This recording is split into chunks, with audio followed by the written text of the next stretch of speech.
আমার বান্ধবী শাওন, সে সবসময়ই চায় যেন আমি সবসময় হাসি খুশি থাকি, সুন্দর থাকি, পরিপাটি থাকি। তা আমি অনেক অসুস্থ ছিলাম এই ভিডিওটা যখন আরকি করি, তখন প্রায় ৫ মাস আমি বাসা থেকে বের হই নাই। আমার বান্ধবী আমার মন ভালো করার জন্যে হঠাৎ আমাকে বলে, "চল আমরা দুজন মিলে শাড়ি পরে বের হই কোথাও ঘুরতে যাই।" তো কোথায় যাব? তখন ছিল কাশফুলের সিজন।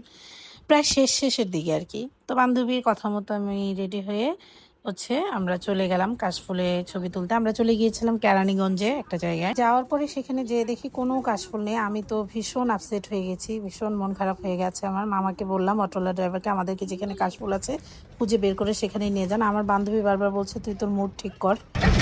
আসেনি, আমার মেজাজ চরম খারাপ হয়ে গেছে। করে সাজুগুজু করে বেরোচ্ছি।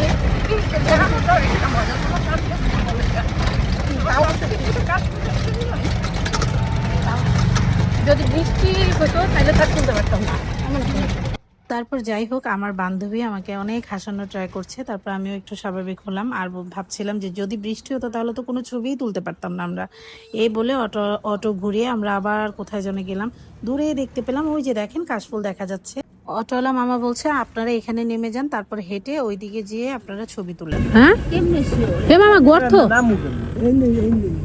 তারপর যেটা হলো, আমরা আর এখানে নামলাম না, কারণ এখানে বেশ উঁচু নিচু অনেক গর্ত ছিল এবং অনেক কাদা ছিল, যার জন্য এখানে আসলে হেঁটে যাওয়া এত দূরে সম্ভবই না।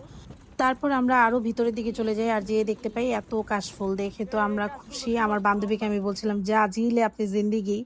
শাওনকে বলছিলাম, শাওনও আমাকে একই কথা বলছিল। তারপরে এই যে আমি ভিডিও করছিলাম। এখানে এত সুন্দর একটা ওয়েদার, কি বলবো, মানে এত ভালো লাগছিল। বুঝেছো, আমরা সেই নরম ছোঁয়াতে দিয়ে ছুটে এসেছি অনেক দূরে, মেলা দূরে আমরা ছুটে এসেছি। কাশফুলের জন্য এত দূরে ছুটে এসেছি এগুলা নিয়ে বলে, ছোটবেলায় আমরা যে কাশফুলের অ্যাড দেখতাম টিভিতে, সেটা নিয়ে আমরা হাসাহাসি করছিলাম। আর এইদিকে ছেলেকে বলছিলাম, "আসো ছবি তুলি।" সে তুলবেই না, দেখেন অবস্থা।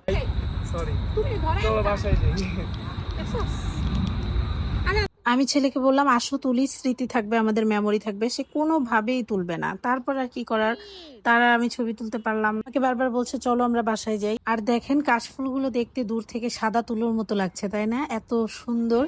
এইদিকে আমার ছেলে আমার এবং আমার বান্ধবীর ভিডিও করে দিচ্ছে। আমরা খুব সুন্দর সুন্দর কিছু ছবি তুলেছি দুজনের এবং কিছু ভিডিও নিয়েছি। এগুলোই হয়তো একসময় মেমোরি থাকবে যখন। দাও না বাবা, আরে চল তো না, কয়েকটা ছবি তুলে দাও। অনির, দাও না, ছবি তুলে দাও, কয়েকটা তুলে দাও। খুব সুন্দর সুন্দর ছবির পেছনের কাহিনীগুলো জাস্ট আপনাদেরকে দেখালাম। আজকে আনকাট কিছু ভিডিও দেখালাম আপনাদেরকে। আমি আর কাটলাম না। যে সুন্দর ভিডিওর পেছনে তাকে কত রিকোয়েস্ট করতে হয় আমার ছেলেকে। অনেক রিকোয়েস্ট করে তারপর ছবি তুলতে হয়। যাই হোক, আমরা এর মধ্যে ছবি তোলা শেষ। আমরা বাসায় চলে যাব। আমরা রওনা দিয়ে দিয়েছি। এর মধ্যে এই যে কাশফুলগুলো নিয়ে নিয়েছি আর একটু ভিডিও করতে করতে যাচ্ছিলাম। তো আমার খুবই ভালো লেগেছে, খুব সুন্দর সময় কেটেছে আমাদের। আর এটাই হয়তো আমাদের একসময় স্মৃতি হয়ে থাকবে। আমরা যখন বুড়ো হয়ে যাব তখন এই ছবিগুলো দেখব আর মনে করব, হাসবো। এটাই তো লাইফ, তাই না? সুন্দর সুন্দর মেমোরি। আপনাদের কেমন লাগলো ভিডিওটা কমেন্ট করে জানাবেন। আর আমাদের ছবিগুলো আপনাদের সাথে শেয়ার করলাম, ছবিগুলো কেমন হয়েছে সেটাও কমেন্ট করে জানাবেন। আমার বান্ধবীর কিছু ছবিগুলো যেহেতু অনেক আগের, তাই সিঙ্গেল ছবি আমার বান্ধবীর এই মুহূর্তে আমার কাছে নেই, তাই শেয়ার দিতে পারলাম না। ভিডিওটা কেমন লেগেছে কমেন্টে জানাবেন। Thanks for watching.